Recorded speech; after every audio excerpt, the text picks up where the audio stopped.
Hello everyone, क्या हाल है भाई लोगों? And I'm sure that you must be doing great in your life. So today I'll be talking about the incident which became really viral 2-3 days back. So there was one news wherein a man who bought Mercedes for 85 lakhs, he sold it for 2.5 lakhs. Because of what? Because of his crazy 15 and 10 years span on diesel and petrol vehicle. And this is really insane. And I don't know कि सरकार ने का क्या thought process था before implementing such policy. And because of people backlash, BJP ने finally वापस भी ले लिया. तो बीजेपी के जो पर्यावरण मंत्री हैं सिरसा जी, मिस्टर सिरसा, he told कि हम लोग इसे अभी होल्ड कर रहे हैं for the time being. For such crucial system, some of them are, they are. But at the same time, what he was saying कि भाई ये आम आदमी पार्टी की और जो ऑटोमोबाइल इंडस्ट्री है उन्होंने आपस में इसको करने के लिए उन्होंने प्लान बनाया था. आम आदमी पार्टी ने न्यू कार डीलर से मिलकर, बट यार अगर आपको पता था कि ये जो पॉलिसी है इट इज़ नॉट गुड और इसमें there is room for improvement, तो आप इसको इम्प्लीमेंट ही नहीं करते ना. पहली बात तो आप लोगों ने इम्प्लीमेंट कर दिया, अब आप बोल रहे हैं भाई हम लोग इसको होल्ड कर रहे हैं. बिकॉज क्यों? क्योंकि आपने देखा कि भाई आपको बैकलैश मिल रहा है, अब इसीलिए इसको आप लोगों ने होल्ड किया. So in this video today मैं एक आम आदमी का perspective I will try to put across.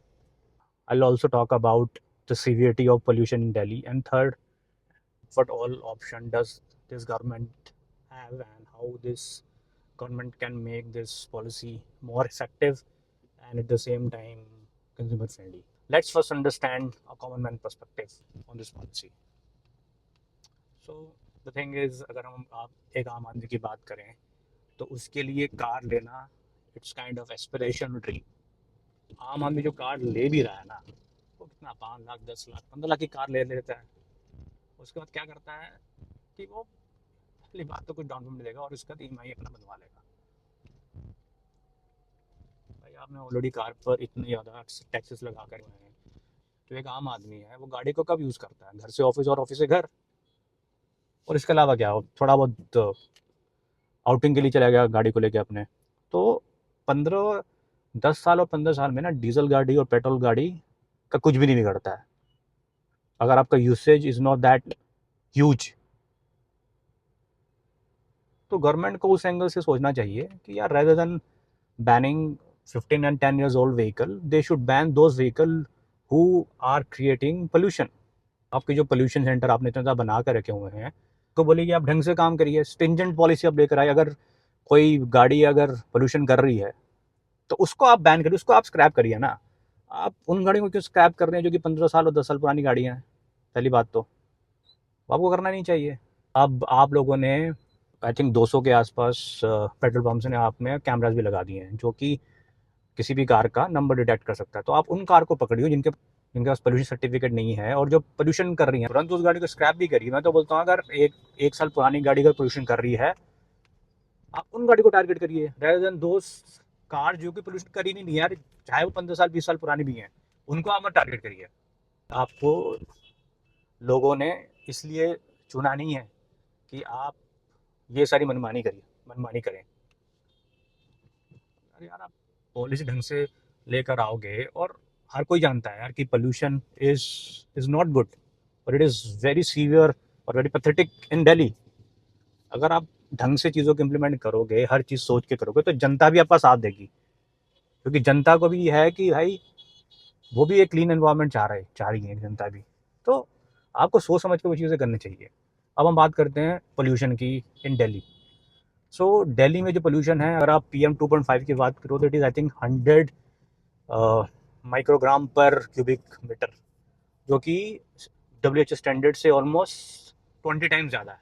No one is denying that कि दिल्ली में पोल्यूशन नहीं है. यस, दिल्ली में पोल्यूशन और बहुत ज़्यादा सीवियर भी है और गवर्नमेंट को बिल्कुल एक्शन लेना चाहिए, है ना. और because of pollution disease like cancer, asthma, lung cancer, diabetes भी बढ़ रही हैं।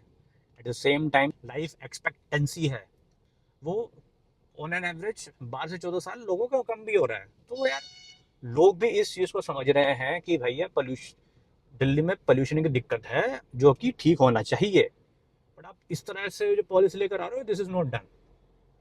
अगर आप व्हीकल पोल्यूशन की बात करो दिल्ली में, तो ये अराउंड 40% के आसपास कंट्रीब्यूट करता है। इसके अलावा इंडस्ट्री पोल्यूशन है, हाउस होल्ड पोल्यूशन है, एनवायरमेंटल पोल्यूशन है, हज़ार किस्म की और भी पोल्यूशन चैनल है ना। आप गवर्नमेंट को उन सारी चैनल को भी देखना चाहिए, rather than sticking to one fucking channel कि भैया हमको व्हीकल में ही सारा कुछ कर देना है। This is not right. तो आप गवर्नमेंट को इन सारी जो अलग अलग जो चैनल्स हैं पोल्यूशन के, उसके ऊपर भी स्ट्रिंजेंट लॉ बनाने चाहिए।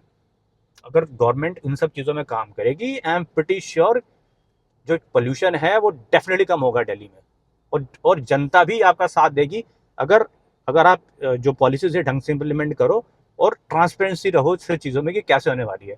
एट द सेम टाइम आप जो स्क्रैपेज पॉलिसी की बात भी करते हो, अपना स्क्रैपेज पॉलिसी इफेक्टिव बनाओ। लोग क्यों नहीं आएंगे, आगे से आएंगे अगर अपना स्क्रैपेज पॉलिसी बढ़िया से बना रही है। हम लोग बात करते हैं ईवीज की, भाई मुझे ईवीज पर सच में बताऊं तो इतना भरोसा तो अभी नहीं है, टू बी वेरी ऑनेस्ट। क्योंकि ईवीज का जो इंफ्रास्ट्रक्चर है इतना डेवलप हुआ नहीं है। अब कोई नहीं जानता भैया कि अगले 5-10 साल में जो बैटरीज जो ईवीज से जो निकलेंगी उसको हम लोग कैसे उसको मैनेज करेंगे, उसको हम लोग कैसे रिसाइकल करेंगे। हाँ, तो अगेन जो ईवीज में जो बैटरी लगी है वो भी तो पोल्यूशन कर रही है ना। ऐसा तो नहीं वो पोल्यूशन नहीं कर रही, वो पोल्यूशन कर रही है। और जब उसको डिस्पोज ऑफ करोगे और ढंग से आपने डिस्पोज ऑफ नहीं करा तो भाई वो तो और ज़्यादा खतरनाक है। Now the other thing is about transport इन दिल्ली। अब दिल्ली का जो ट्रांसपोर्ट है भाई, इट इज़ एट मैक्स। अगर आप बोलते हो कि पब्लिक जो जनता है वो पब्लिक ट्रांसपोर्ट यूज़ करे, अगर मेरी बात करोगे as a common man, I am ready to use public transport also. मैं दिल्ली से गुड़गांव जाता हूँ, ठीक है। गुड़गांव में मेरी मीटिंग्स अलग अलग सेक्टर्स में होती हैं। Various connectivity is a big challenge. अगर आप गवर्नमेंट अगर वो चीज़ें करती हैं, कनेक्टिविटी कर देती हैं और इसको और अच्छा इंप्रूव करती है, तो यार लोग ऑब्वियसली पब्लिक ट्रांसपोर्ट के ऊपर मूव करेंगे, which will ultimately going to help government to curb pollution in Delhi. तो यार देखो फाइनल कंक्लूजन तो यही है कि गवर्नमेंट को इस पॉलिसी का संज्ञान लेना चाहिए और अगर इसमें कुछ अमेंडमेंट्स करना है तो आप उसे करिए। Before implementing these kind of freaking policies, the government should take all necessary action, consult the relevant authorities कि ग्राउंड में किस तरह से इसको इम्प्लीमेंट करेंगे ताकि लोगों को ज़्यादा परेशानी ना हो। Well guys, this is all from my end today, and if you really like my video and content, don't forget to like, share and subscribe. I will see you in the next video. Until then, bye bye and take care.